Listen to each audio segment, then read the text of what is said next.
Hey all, it's Marco from Random Door Media.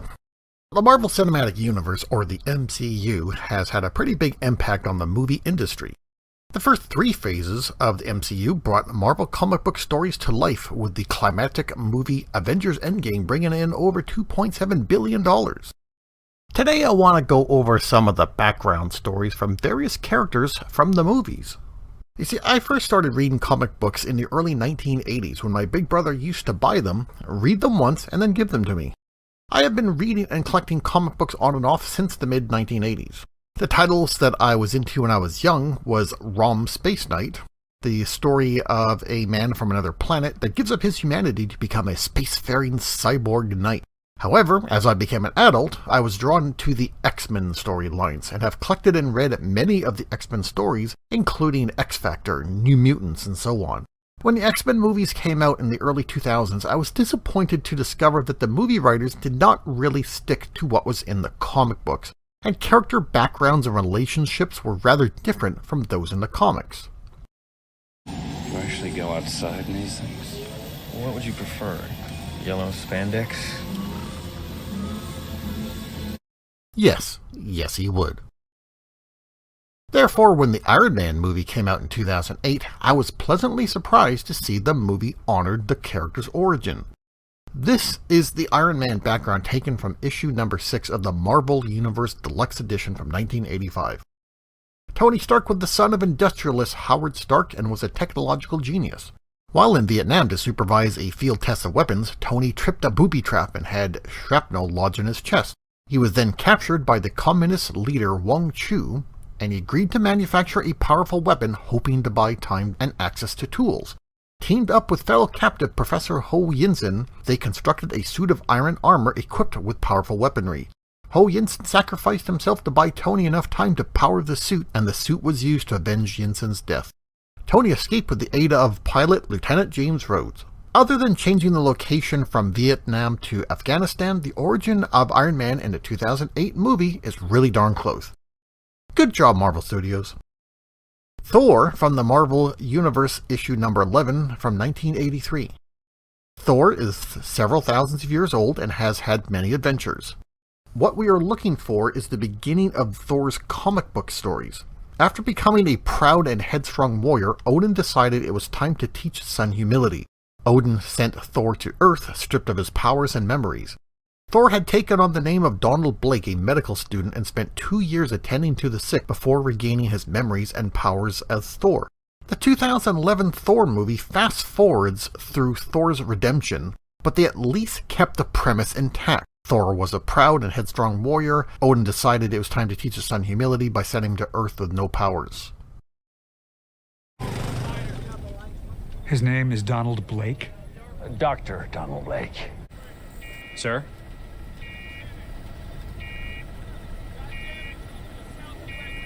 It says here that he's an MD. Well, he is. Or he was. He switched careers and became a physicist. They even made reference to the name Donald Blake. Next up, how about Doctor Strange? Let's see. Marvel Universe issue number 3 from 1983. Doctor Strange is a brilliant but arrogant neurosurgeon who sustained nerve damage during an automobile accident which prevents him from performing surgery. After spending his fortune on attempted cures and fraudulent doctors, his traveling takes him to Tibet in search of the Ancient One who could supposedly work miracles. Refusing to believe that the Ancient One had any real powers, Strange remained as a guest. Strange thwarted a plot from one of the Ancient One's pupils named Baron Mordo, and Strange stayed to become a new pupil. After learning the secrets of sorcery and inheriting the mantle of Earth's Sorcerer Supreme, Strange returned to America. Again, the writers of the 2016 Doctor Strange film did a good job of honoring the source material. The one movie that I was at first concerned about how much the writers changed the origin was the 2015 Ant-Man movie.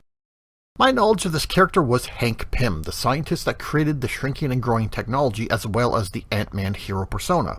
Therefore, when the movie introduced Scott Lang, I thought, oh, maybe he's from a New Comic Stories or something. However, when I read through my issue number 1 of the Marvel Universe Deluxe Edition from 1985, I found that the entry on Ant-Man was indeed about Scott Lang. An electronics expert that could not support his family, Scott Lang turned to burglary. After being caught and spending time in jail, Scott looked for help for his sick daughter. He broke into the home of Dr. Henry Pym and stole the Ant-Man suit and technology in order to rescue Dr. Erica Saunheim, who was held prisoner by Darren Cross of Cross Technological Enterprises. Realizing that Scott meant to use the suit for good intended purposes, Hank let him keep the suit. Scott then went on to aid Iron Man, the Avengers, and the Law under the guise of Ant-Man. Another great example of sticking to the source material. The story was not exact, but most of the key elements were in place. Okay, so what happened during the writing of the 2019 movie called Captain Marvel? This movie features a character called Carol Danvers that I had a great deal of trouble associating with the character from the same name from the Marvel Comics. The characters called Captain Marvel that I was familiar with was the Kree warrior named Mar-Vell, and Monica Rambeau, who also held the title for a while. When did Carol Danvers take on the title? Let's go over the background of the Carol character from the movie called Captain Marvel in chronological order. Carol was a jet fighter pilot in the USAF and encounters a scientist named Wendy Lawson who has invented a light-speed engine. Wendy Lawson's real name is Mar-Vell and is actually from a race of humanoid aliens called the Kree who are at war with another race called the Skrull. Mar-Vell wants to use the light-speed engine to end the war by helping the Skrull escape from the evil Kree Empire. During a test flight using the engine, the craft is shot down and Mar-Vell is killed. To avoid having the engine core fall into the hands of Yon-Rogg, a Kree warrior, Carol shoots it, causing it to explode. She is able to absorb the cosmic energy from the core. Yon-Rogg takes the unconscious Carol to the Kree homeworld of Hala, where her memories are suppressed, and she is given a story that she is a member of the Kree Star Force, a troop of noble warrior heroes.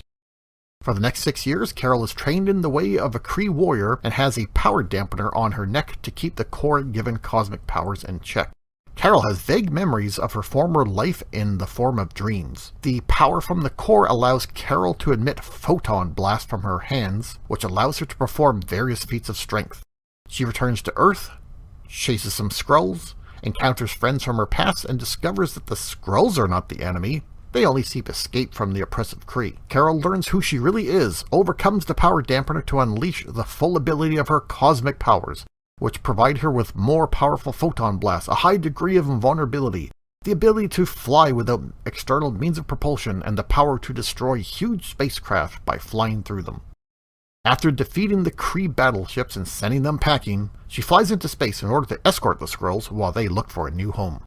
Okay, let's take a look at the Carol Danvers character from the Marvel Comics. Why am I using this entry for a character called Binary? Because A, I think the powers that Carol had at this point in her life closely resemble that in the movie, and B, to show how different the story of Carol Danvers really is. Before she became a super-powered being, Carol entered the Air Force. The movie got that part right. Then she rose to one of the leading agents in military intelligence as a spy, and then became security chief at NASA. While at NASA, Carol went on a few adventures with a superhero called Captain Marvel. Now this is where I need to go off on a tangent, because the writers really dropped the ball in this one. Before talking further about the character of Carol Danvers, I must talk about Mar-Vell, or the original Captain Marvel. Mar-Vell was a human-looking member of the Kree race that was sent to Earth on a mission, but while here, aided the populace and over many comic book issues, became a superhero under the name Captain Marvel. He had many adventures on and off Earth and teamed up with many well-known superheroes and even became an honorary member of the Avengers. Captain Marvel became the primary force in bringing about the defeat of Thanos. Yeah. Eventually, Captain Marvel passed away after succumbing to cancer. Okay, so while on an adventure with Captain Marvel, Carol is irradiated by a device called the Psych-Magnetron, which augmented her genetic structure, resulting in her having superhuman strength, the ability to fly without external means of propulsion, and a clairvoyant sixth sense. To honor the hero Captain Marvel, Carol took on the name Ms. Marvel and donned an outfit of similar design. For a short while after receiving her powers, Carol suffered from a sort of amnesia. She would pass out and change into Ms. Marvel, and the two personalities did not know about each other. Ms. Marvel had a 23-issue run of comics, joining the Avengers back in issue number 171 in 1978. Her outfit also changed to what would become her Ms. Marvel iconic look for many years to come. After several adventures with the Avengers, Ms. Marvel fell afoul of the villain Rogue, who permanently absorbed Ms. Marvel's superpowers. That is where Rogue, from the X-Men, got her abilities of invulnerability, super strength, and flight. While on an adventure with the Uncanny X-Men, Carol was subjected to experiments by an alien species called the Brood. This triggered the latent potential of her augmented genes, making her more powerful than before. Carol now had a fancy new outfit and took on the name Binary. Still harboring some negative feelings linked with the planet Earth, Binary went out into space and joined a group called the Starjammers.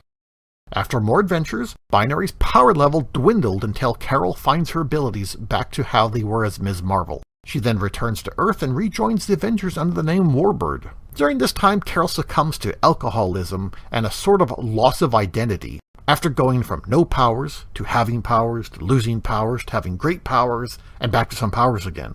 She struggles with always being looked at as a B-list hero that was not well known like other heroes. Carol went on to have more adventures before resuming her identity as Ms. Marvel in her own comic book series back in 2006. So that became the extent of my knowledge of the character. When the heck did Carol Danvers become Captain Marvel? I had to look this up and found the following in Wikipedia. In July 2012, Carol Danvers assumed the mantle of Captain Marvel in an ongoing series written by Kelly Sue DeConnick, with art by Dexter Soy. For the title, artist Jamie McKelvey redesigned Danvers' costume, giving her a jumpsuit that used her traditional colors and her sash, and also paid homage to her military roots. In the series, Danvers explores her past. When describing her pitch for the series, DeConnick said at WonderCon 2012 that it could be pretty much summed up with Carol Danvers as Chuck Yeager. She said the series would contemplate what Captain Marvel's legend means to Danvers, how she will wield it, and how the rest of the Marvel Universe react. Wait, so the character in the movie seems to be mostly based on this later section of Carol's history. So Carol Danvers had this really long, lengthy history involving different power levels, dealing with alcoholism, loss of identity, loss of powers, regaining powers, and more, and the movie writers decided to pass like 90% of her history. The fact that the Ms. Marvel persona is not even mentioned in the movie is ridiculous. You see, back in 2017, I visited the Madame Tussauds Wax Museum in London, England, which had a Marvel Comics character section. Ms. Marvel was pictured in the museum along with other characters like Spider-Man, Iron Man, and Captain America. So the character Ms. Marvel still had relevance then, and this was only like a year and a half before the movie called Captain Marvel came out. You know what's odd? No one even calls her that in the movie. The phrase Captain Marvel is never even stated in the movie. So in conclusion, the movie writers took a few elements from Carol's origin, then skipped past decades of the character's comic history to something more recent, and then gave her the power level she had as the Binary persona.